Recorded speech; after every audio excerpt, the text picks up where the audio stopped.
Okay, so today we're diving into something that's pretty fundamental to learning, and that's the idea of interest.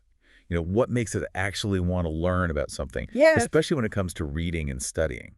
Yeah, I mean, it really is at the heart of it all, isn't it? It is. And we've got this great research paper to guide us called Interest Assessment and the Content Area Literacy Environment, Challenges for Research and Practice. It's by Tamara L. Jetton and Patricia A. Alexander. Okay, great.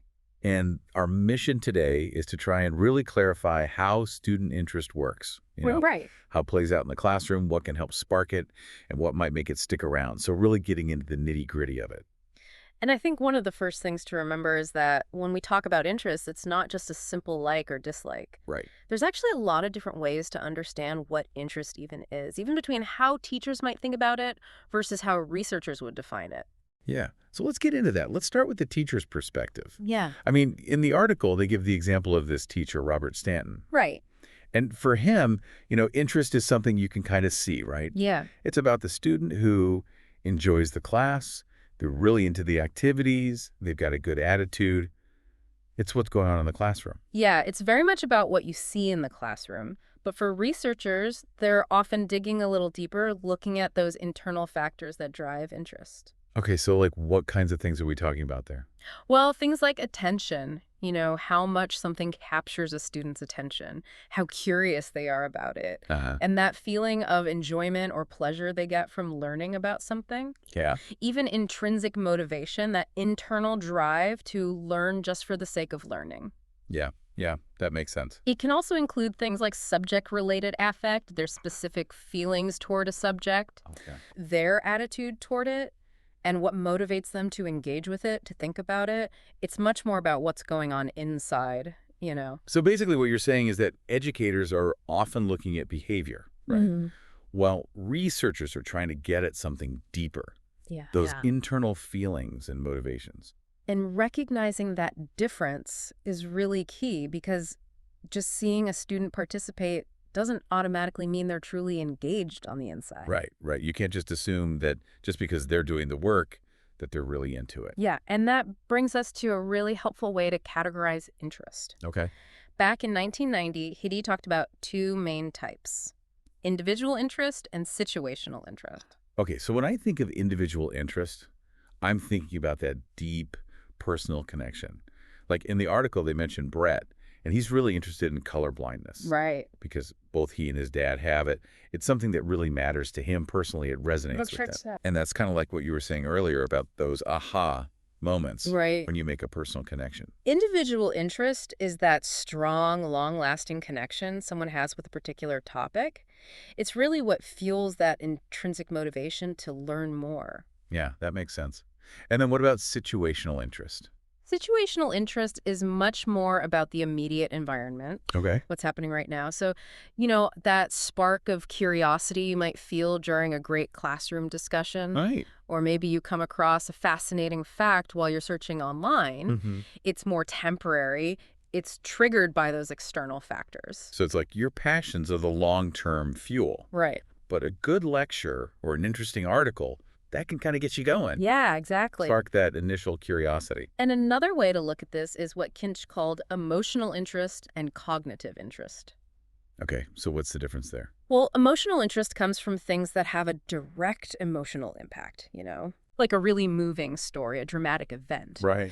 But cognitive interest, that's sparked more by things like unexpected information, Okay. how it relates to what you already know, how easy it is to understand. Even the way it's written can play a role. So it's not just about the topic itself. Right. It's also about how it's presented and how it makes you feel or think. Exactly. Now, when we have all these different ways of understanding interest, the next question is, how do you figure out how interested someone actually is? Right. And the article really gets into how challenging this can be. It is. And one of the biggest challenges is that the way we define interest and the way we try to measure it don't always line up. Oh, I see. So if we're not clear on what aspect of interest we're actually trying to capture, the tools we use might not give us an accurate picture. It's like using the wrong tool for the job. Yeah, exactly. And then think about situational interest. It's so fleeting. It's like trying to catch lightning in a bottle. Yeah. Like imagine trying to gauge someone's interest in a classroom debate after it's already over. Right. That initial spark might be gone. It's hard to recall exactly how you felt in the moment. Exactly. Okay. And so relying on those kinds of after-the-fact ratings, it can be unreliable. It really is like trying to capture smoke. Yeah. The moment you try to grab it, it's gone. And so this has led researchers to try and come up with some really innovative ways to measure that ongoing interest, what's happening while someone is actually learning. Okay, so like what are some of the things they've come up with? Well, one method is called think aloud techniques, Okay. like Wade and her team did, where students verbalize their thoughts while they're reading. Hmm. It's like getting a real-time window into their mind. Yeah, that's really interesting. So you can start to understand why they might not be connecting with the material. Yeah, yeah. Are they confused? Is it just not interesting to them? All right. It gives you much more insight. It's like that direct stream of consciousness. Exactly. And the article also talked about some online methods that track things like emotional responses, how long students spend reading different parts, and how persistent they are. Yeah, and that's really interesting. Yeah. Ainley's work in this area is particularly insightful. By tracking these online behaviors, you can start to really see what's holding a student's attention and what's not. Yeah.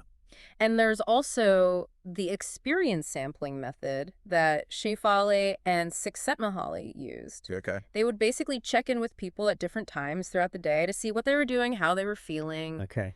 It's another way to capture that in-the-moment experience. Right. But, the article did bring up this really important point about these more direct methods. Mm-hmm. The act of measuring can sometimes change what you're trying to measure. Yeah, that's true. If you know you're being watched or you know that someone's going to ask you to think aloud, Mm-hmm. it might change the way you naturally interact with the material. Yeah, it's a bit like, observing a shy animal in the wild. Yeah, exactly. Your presence can affect its behavior. Right. But even with that caveat, these methods offer some really valuable alternatives to relying on those reflections after the learning has taken place. Yeah, because you're trying to get as close to the real experience as possible. Exactly. Now, the article then shifts gears a little bit to look at how individual and situational interest actually play out in the real world. Mm-hmm. And it seems like there's this underlying assumption that these two types of interest work differently. Yeah, I mean, you would think, right? Yeah. Someone like Brett, who has this inherent interest in biology stemming from his personal experience, you would think they would engage with the material differently than someone who's maybe just interested because of a particular classroom activity. Right. Yeah. And understanding that difference is really important for teachers, Yeah, absolutely. to be able to really meet the diverse needs of their students. And speaking of meeting those needs, the article brought up this example of Mitchell's work on situational interest in math. Right. And he defined it as looking forward to going to math class. Right. And the authors actually had a really interesting critique of this. Right. What they're basically saying is that someone might be looking forward to math class because they really love math, right? That's their individual interest. Right. But they might also be looking forward to it because there's a specific activity that day, maybe a group project or something, which is more situational interest. Right. But the way Mitchell measured it, you wouldn't be able to tell the difference. And that's the problem, right? It's really difficult to fully separate these two types of interest when you're trying to measure them. Yeah.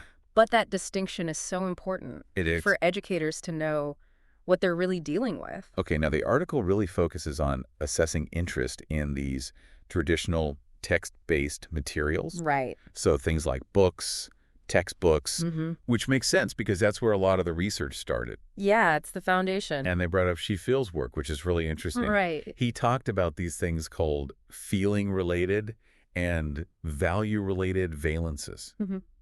which sounds really fancy, but it basically just means how much a student likes something Right. and how much they think it's important before they even start reading it. Exactly. And his research showed that students who already have a strong interest in a topic, that individual interest, they actually tend to process the text much more deeply. So, like in Brett's case, his connection to colorblindness would probably make him really dig into those genetic explanations. Exactly. And then there's the question of, what makes the text itself interesting? Right. And this is where Jose and Brewer did some really interesting work. Mm-hmm. They found that stories that have suspense, surprise, and things that spark curiosity, they tend to be more engaging. Which makes sense. We're drawn to things that keep us wondering what's going to happen next. Absolutely, yeah. And beyond just storytelling, there's a lot of research on other features of a text that can make it interesting. Like what? Things like how easy it is to understand, Right. how well the ideas are connected, how vivid the language Hmm. is, whether it helps you make personal connections, and if it evokes any kind of emotional response. Yeah, so I guess it's not just about what you're reading about, Right. but it's also about how it's written. Exactly. And Schraw and his colleagues, they developed this model with 6 sources of situational interest in text. Okay. So that's ease of comprehension, text cohesion, vividness, engagement, emotiveness, and prior knowledge. Okay, wow. And their research found that ease of understanding, vividness, and engagement, those were the most significant factors Really? in sparking that situational interest. So I guess that means if you're creating learning materials, you want to make sure that the text is easy to grasp, Yeah.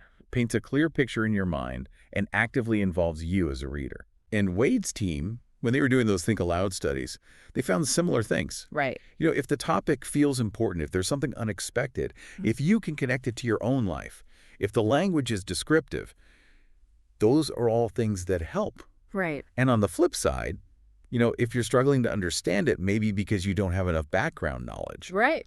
or the vocabulary is too difficult, or the writing is confusing, Mm-hmm. that can be a big turnoff. Yeah, it can really kill that interest. And we can't forget about prior knowledge. No, absolutely not.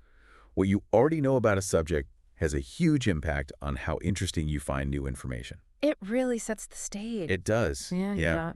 Now, the thing is, the way we read and learn has changed a lot since a lot of this early research was done. Mm-hmm. We're not just dealing with traditional printed materials anymore. Right.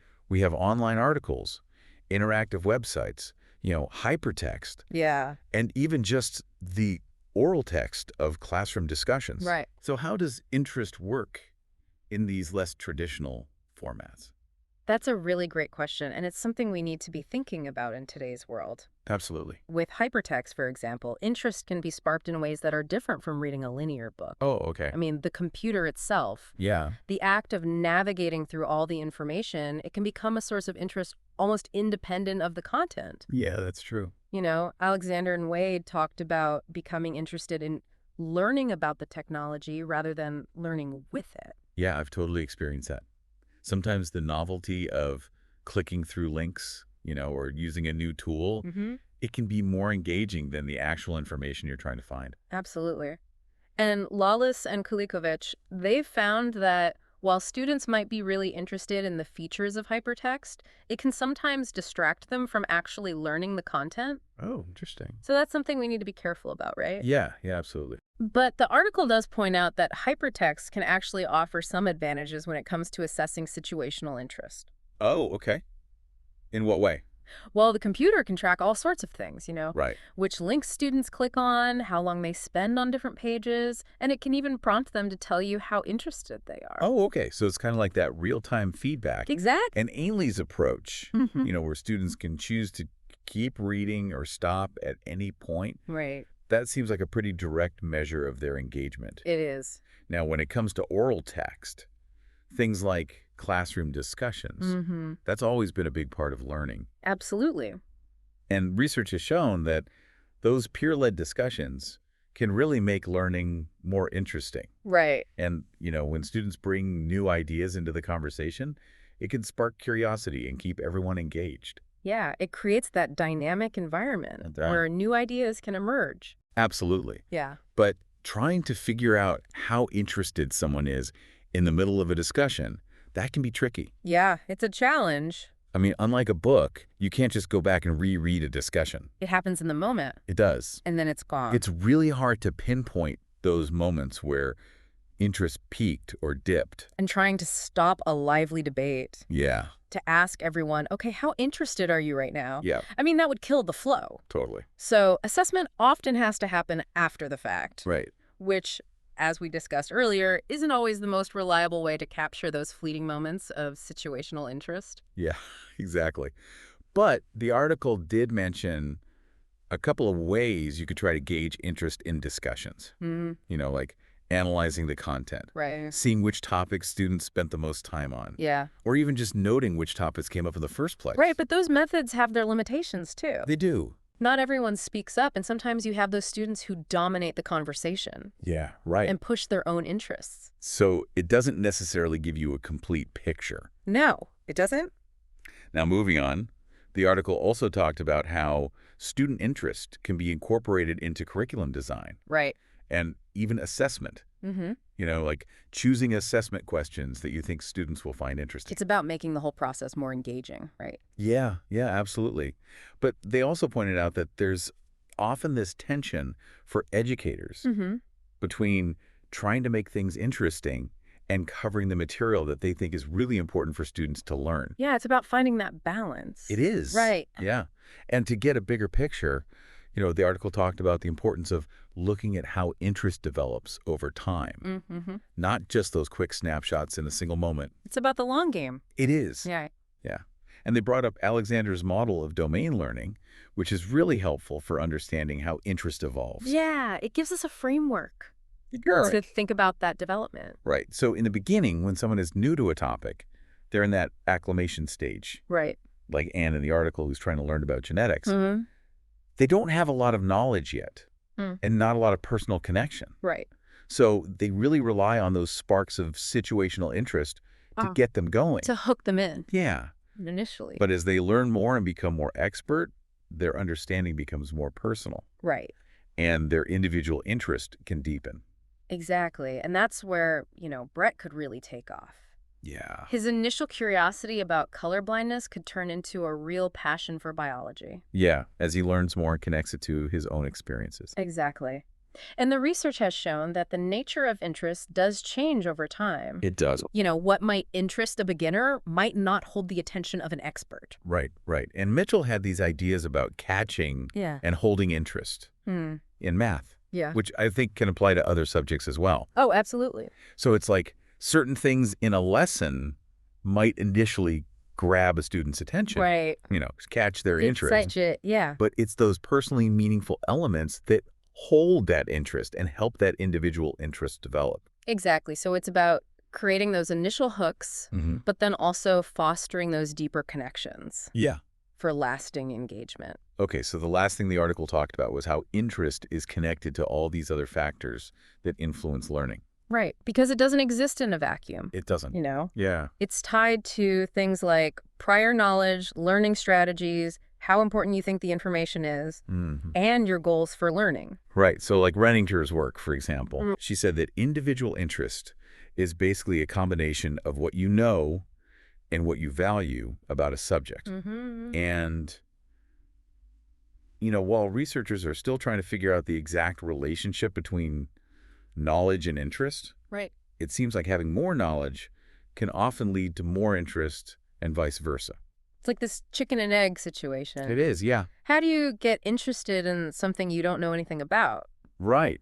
But how do you learn more if you're not interested in the first place? Yeah, it's a real challenge for educators, It is. especially when they're working with students who might not have that initial connection to the material. Yeah, and we also see that readers who are more knowledgeable and more interested, they tend to use better learning strategies. Okay. They're not just skimming. Right. They're really digging in. They're trying to understand. Yeah, they're making connections. Now, what if a student isn't really interested in a topic, but they know it's important? Right. Like maybe the teacher has emphasized it. Mm-hmm. Can that still drive them to learn? Yeah, absolutely. Even if a student isn't personally fascinated by something, Right. if they believe it's important, that can be a powerful motivator. It can. Teachers often have to make that distinction themselves, Right. Yeah. between what they find interesting and what they think is essential for their students to learn. Yeah.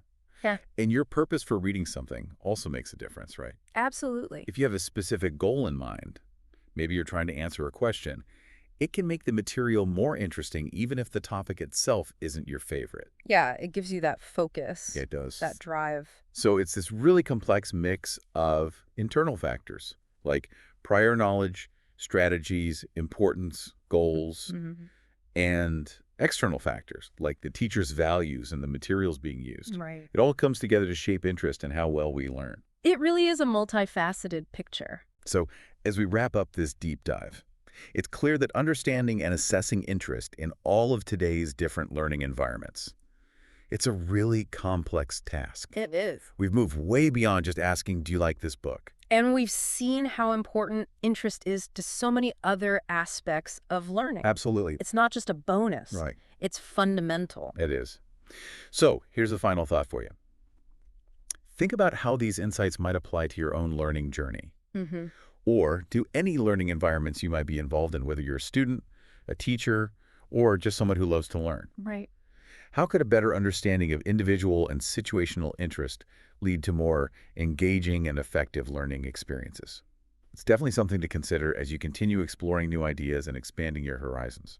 It is. It's something we all need to be thinking about. Absolutely.